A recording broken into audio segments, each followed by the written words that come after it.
નમસ્કાર વિદ્યાર્થી મિત્રો, આપ સૌનું ફરીથી સ્વાગત છે એનસીઈઆરટી સોલ્યુશન્સ ચેનલ પર। આજે આપણે જોઈશું ધોરણ 12 વિષય ગણિત પ્રકરણ 3 શ્રેણિક। શ્રેણિકમાં આવે છે શ્રેણિકનો પરિવર્ત। તો આપણે જોઈએ પહેલા એની વ્યાખ્યા। શ્રેણિકનો પરિવર્ત, ટ્રાન્સપોઝ ઓફ અ મેટ્રિક્સ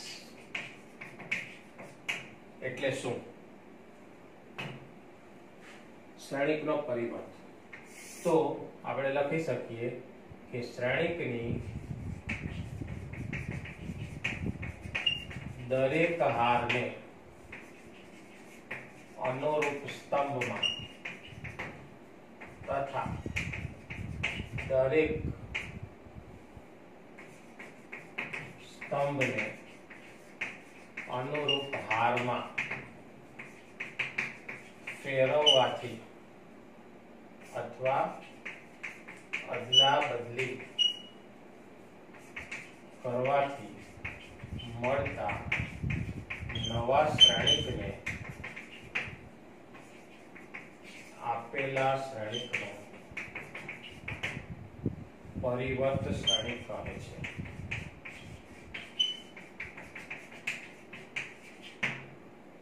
શ્રેણિક A ના પરિવર્ત શ્રેણિકને A ટ્રાન્સપોઝ અથવા A ડેશ વડે દર્શાવાય છે। ક્લિયર? આપણે લઈ લઈએ વ્યાપક રીતે, જો A = AIJ m cross n હોય તો A ટ્રાન્સપોઝ આપણે શું કરીએ છીએ? દરેક હારને અનુરૂપ સ્તંભમાં ફેરવીએ છીએ અને દરેક સ્તંભને અનુરૂપ હારમાં, એટલે હાર છે સ્તંભ થઈ જાય, સ્તંભ છે હાર થઈ જાય। એટલે A = AIJ m cross n હોય તો A ટ્રાન્સપોઝ બરાબર AJI m cross n થાય। બરાબર? અહીંયા શ્રેણિક ચોરસ કે લંબચોરસ ગમે તે હોય એની સામે આપણે વાંધો નથી। આપણે એક ઉદાહરણ લઈએ। દાખલા તરીકે શ્રેણિક A આવું શ્રેણિક છે। હવે આપણે એનો પરિવર્ત જોઈએ છે તો આપણે A ટ્રાન્સપોઝ અથવા A ડેશ ગમે તે સંકેત લખી શકીએ। બરાબર? તો જુઓ, આ શ્રેણિકની કક્ષા કેટલી છે?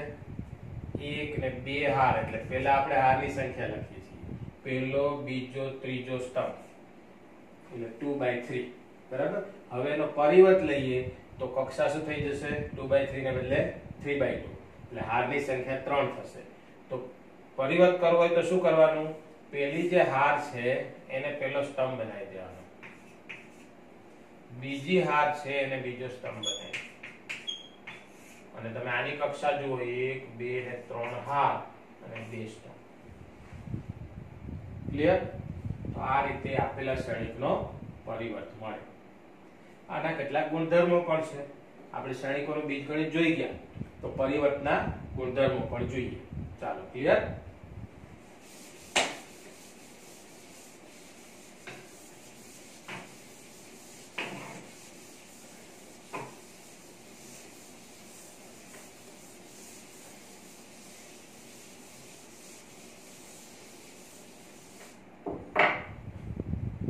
શ્રેણિકના પરિવર્તના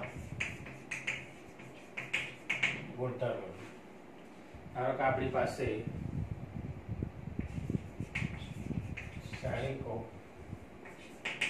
A = AIJ m cross n, B = BIJ m cross n, K belongs to R માટે ચાલો બે શ્રેણિકનો સરવાળો કરી અને એનો પરિવર્ત લો।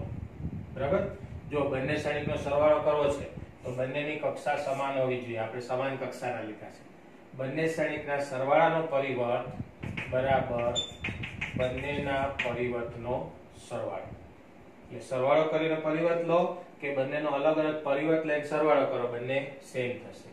એ જ રીતે શ્રેણિકને તમે કોઈ એક અદિશ k વડે ગુણીને એનો પરિવર્ત લો કે પરિવર્ત લઈને પછી k વડે ગુણો, બંને કેવા થશે? સરખા। તો આના પરથી હું -1 a ડેશ તો શું થાય માઈનસ, બરાબર. હવે આપણે એના પરથી ત્રીજો ગુણધર્મ લઈ લઈએ. તો પછી માઈનસ માટે પણ આપણે લખી શકીએ a - b નો ડેશ બરાબર a dash minus b dash. એટલે શ્રેણિકનો તફાવતનો પરિવર્ત લો કે પરિવર્ત લઈને પછી તફાવત લો, બંને કેવા થાય સરખા. આ જ રીતે જો કોઈ શ્રેણિકના પરિવર્તનો પરિવર્ત લો તો મૂળ શ્રેણિક મળે. ઉદાહરણ જોઈ લઈએ. દાખલા તરીકે આપણે શ્રેણિક a બરાબર લઈ લઈએ 1 2 3 4. તો a ડેશ પરિવર્ત શું થશે? પહેલી હાર છે એ પહેલો સ્તંભ થઈ જાય, બીજી હાર છે એ બીજો સ્તંભ થઈ જાય. ફરીથી એનો પરિવર્ત લો તો પહેલી હાર છે એ પહેલો સ્તંભ અને બીજી હાર છે બીજો સ્તંભ. પણ તમે જુઓ આ તો શું છે એ ક્લિયર. તો એ ડેશ નો ડેશ બરાબર એ માઈનસ માઈનસ પ્લસ જેવું છે ક્લિયર. તો આટલા ગુણધર્મો થાય. હવે આ ગુણધર્મોનો ઉપયોગ કરીને આપણે બે પરિણામો બીજા પણ સાબિત કરી શકીએ. જોઈએ આપણે જેને આપણે પ્રમેય તરીકે લઈશું.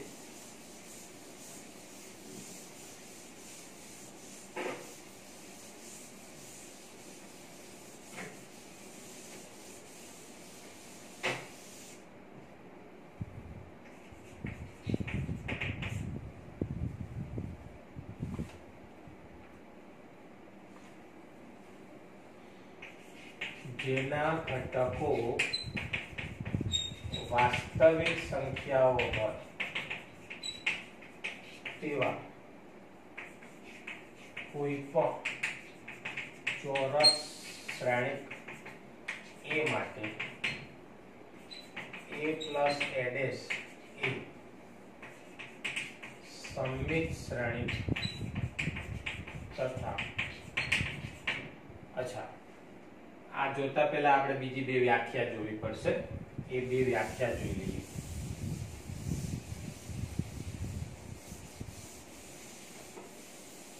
હવે આપણે જોઈએ છે સમમિત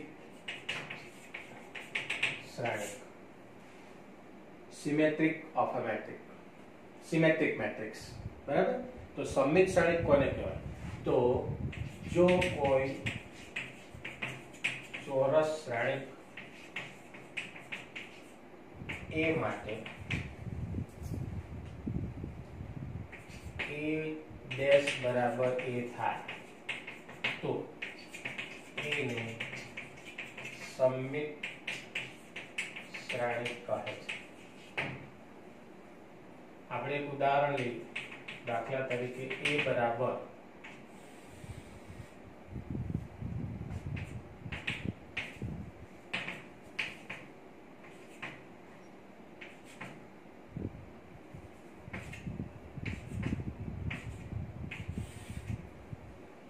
આવો એક શ્રેણિક છે. હવે એનો આપણે પરિવર્ત લઈએ તો એ ટ્રાન્સપોઝ એટલે કે ડેશ. તો શું કરવાનું? પહેલી જે હાર છે એ પહેલો સ્તંભ થઈ જશે, બીજી હાર છે બીજો સ્તંભ -1 5 7, ત્રીજી હાર છે ત્રીજો સ્તંભ 2 7 3. જુઓ તો સેમ જ છે. એટલે a ડેશ બરાબર શું થઈ ગયું? બરાબર. તો જો આ શ્રેણિકને માટે શું કહેવાય? a એ સમમિત શ્રેણિક છે, કારણ કે a ડેશ બરાબર a થઈ ગયું, બરાબર. હવે આપણે જોવું છે કે મેં તો આ એક ઉદાહરણ આપી દીધું, પણ તમારે આવા ઉદાહરણ બનાવવા હોય તો કેવી રીતે બનાવી શકાય? તો આપણે ઓબ્ઝર્વ કરીએ કે a ડેશ બરાબર એ શા માટે થાય છે. તો તમે જુઓ, અગાઉ આપણે જોઈ ગયા કે આને આપણે વિકર્ણ ઘટકો કહીએ છીએ. જો આપણો શ્રેણિક સમમિત શ્રેણિક હોય તો વિકર્ણ ઘટકો તો એના એ જ રહેશે, પણ વિકર્ણ સિવાયના ઘટકો, બરાબર છે. તો આપણે એક નોંધ લખીએ. જો a એ સમમિત શ્રેણિક હોય તો equal to aij n cross n માટે aij equal to aji for i not equal to j. જો વિકર્ણ ઘટકોમાં i બરાબર j હોય છે, એના સિવાયના ઘટકો માટે દાખલા તરીકે આ a11 છે, આ a12 છે અને આ a21 છે. 12 નું 21 થઈ ગયું એટલે aij બરાબર aji થાય. ક્યારે? i not equal to j માટે. તો આવી રીતે તમે ગમે એટલા ક્ષણિક બનાવી શકો, સમિત ક્ષણિકના ઉદાહરણ. દાખલા તરીકે આપણે લઈ લઈએ b.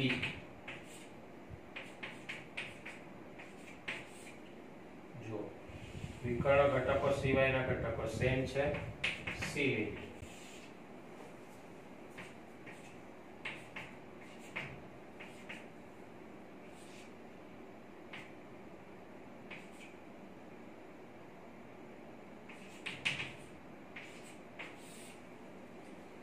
આ વિકર્ણ ઘટકો છે, એના સિવાયના ઘટકો જુઓ સેમ થવા જોઈએ. બરાબર? તો આ બધા b અને c એ સમિત ક્ષણિકના ઉદાહરણો છે. તમે ચેક કરી શકો. b' બરાબર b થશે, c' બરાબર c થશે. તો આ વ્યાખ્યા આપણે જોઈ સમિત ક્ષણિક. ક્લિયર? હવે આપણે એક બીજું વ્યાખ્યા પણ જોઈએ જે છે વિસમિત ક્ષણિક. યાદ રાખો, વિસમિત ક્ષણિક કોને કહેવાય? તો જો કોઈ ચોરસ ક્ષણિક a માટે a' બરાબર માઈનસ a થાય, ખાસ જોજો, a' બરાબર માઈનસ a થાય તો a ને આપણે કેવો કહીશું? વિસમિત ક્ષણિક કહીશું. બરાબર? આપણે ઉદાહરણ લઈ લઈએ. જો આ તો નહીં જ ચાલે, કારણ કે a' બરાબર a થાય છે એટલે બીજું ઉદાહરણ લેવું પડશે.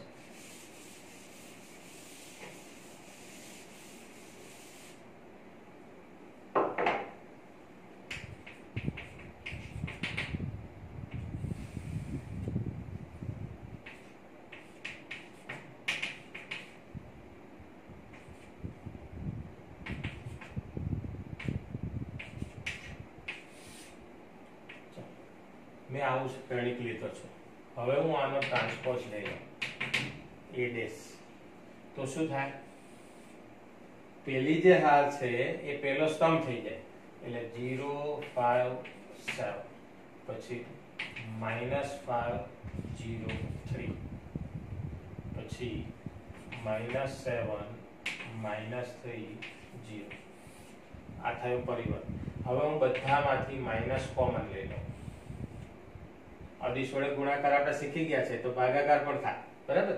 માઈનસ કોમન લે એટલે અંદરની બધાની નિશાની બદલાશે. 5 7 -5 0 3 -7 -3 0.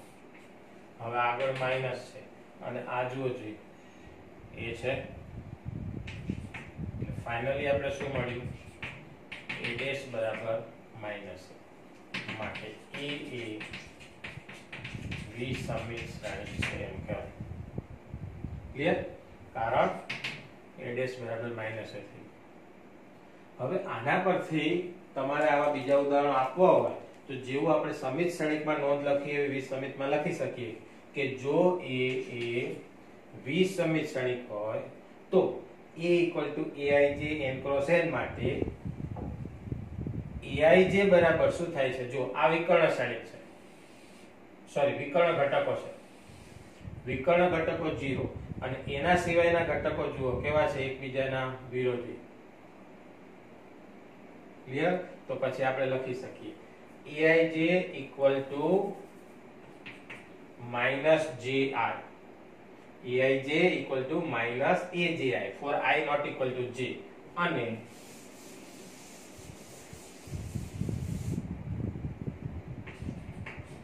aij equal to 0 for i equal to j. i બરાબર j હોય એટલે કે વિકર્ણ ઘટકો શૂન્ય હોવા જોઈએ અને એના સિવાયના ઘટકો એકબીજાના વિરોધી. બરાબર? આપણે બીજા ઉદાહરણ લઈએ તો હવે તમે આવા જેટલા બનાવો એટલા ઉદાહરણ આપી શકો. ધારો કે શ્રેણિક આપણે લઈ લઈએ b. તો 0. ધારો કે હું -3 લઉં. બરાબર છે? 5 લઉં તો અહીંયા આનો વિરોધી 3. આ તો 0. બરાબર? અહીંયા ગમે તે લઈ શકાય. ધારો કે -7 તો હવે અહીંયા આનો વિરોધી આવશે એટલે -5. આનો વિરોધી 7 અને આ 0 વિકર્ણ ઘટકો 0 આ એકબીજાના વિરોધી જો aij equal to minus aji આવી જ રીતે c લઈ તો 0 9 minus 9 0 તો આ પણ શું થશે b બરાબર minus b dash c બરાબર minus c dash તો b અને c એ વિસમિત શ્રેણિક છે એમ કહેવાય ક્લિયર તો આપણે ત્રણ વ્યાખ્યાઓ જોઈ શ્રેણિકનો પરિવર્ત સમિત શ્રેણિક અને અત્યારે વિસમિત શ્રેણિક સમિત શ્રેણિકના શ્રેણિકના પરિવર્તના આપણે કેટલાક ગુણધર્મો જોયા હવે આ વ્યાખ્યાઓ અને ગુણધર્મનો ઉપયોગ કરી અને આપણે કેટલાક પરિણામો જોવાના છે એ જોઈ લઈએ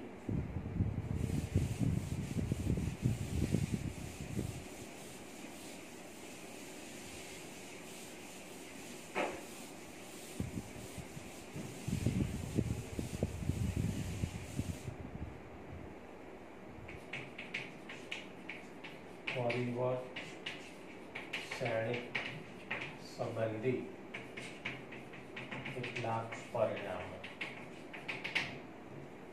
એમાં પહેલું છે વાસ્તવિક સંખ્યાઓ ધરાવતા કોઈ પણ ચોરસ શ્રેણિક એ માટે a plus a dash એ સમિત તથા a minus a dash એ વિસમિત શ્રેણિક થાય કોઈ પણ ચોરસ શ્રેણિક માટે આ સાચું છે શ્રેણિક અને એના પરિવર્તનો સરવાળો હંમેશા સમિત થાય શ્રેણિક અને એના પરિવર્તનો તફાવત હંમેશા વિસમિત શ્રેણિક થાય આની સાબિતી પૂછાશે નહીં પણ આપણે જોઈ લઈએ અહીં ચોરસ શ્રેણિક a માટે p બરાબર a plus a dash લઈ લીધા બરાબર તો હવે આપણે a plus a dash ને સમિત બતાવો છે એટલે p dash બરાબર p આને આપણે p કહી દઈએ તો પછી p બરાબર a plus a dash લેતા શું બતાવવું પડે p dash બરાબર p અને q બરાબર a minus a dash લઈ લઈએ તો આને શું બતાવવું પડે વિસમિત બતાવો છે એટલે q dash બરાબર શું બતાવવું પડે minus q આ આપણું સાધ્ય છે બરાબર તો આપણે a plus a dash ને p કહી દઈએ હવે આપણે p dash લઈએ એટલે a plus a dash no dash બંને બાજુ પરિવર્ત લીધા બરાબર હવે જો સરવાળાનો પરિવર્ત એટલે પરિવર્તનો સરવાળો આનો પરિવર્ત વત્તા પરિવર્તનો પરિવર્ત પણ આ a dash પરિવર્તનો પરિવર્ત એટલે a આપણે હમણાં જ જોઈ ગયા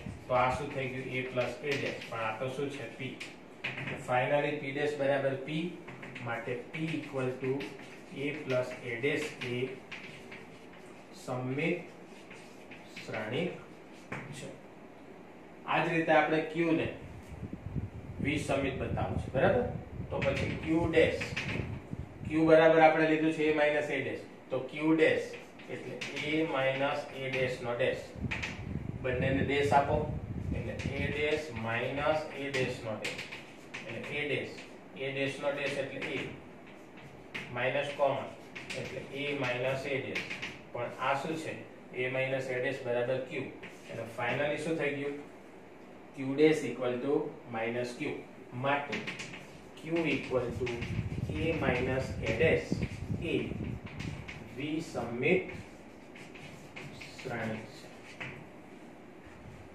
તો 4 માર્કનો એક દાખલો પૂછાય છે બીજું એક પરિણામ પણ છે એમાં આપણે આ પરિણામોનો ઉપયોગ કરીશું એટલે ખાસ યાદ રાખજો કોઈ પણ ચોરસ શ્રેણિક a માટે શ્રેણિક અને એના પરિવર્તનો સરવાળો આ જોયું હંમેશા સમિત થાય શ્રેણિક અને એના પરિવર્તનો તફાવત હંમેશા વિસમિત શ્રેણિક થાય ક્લિયર બીજું પણ એક પરિણામ છે આનો ઉપયોગ કરીને આપણે મેળવી શકીએ જોઈ લઈએ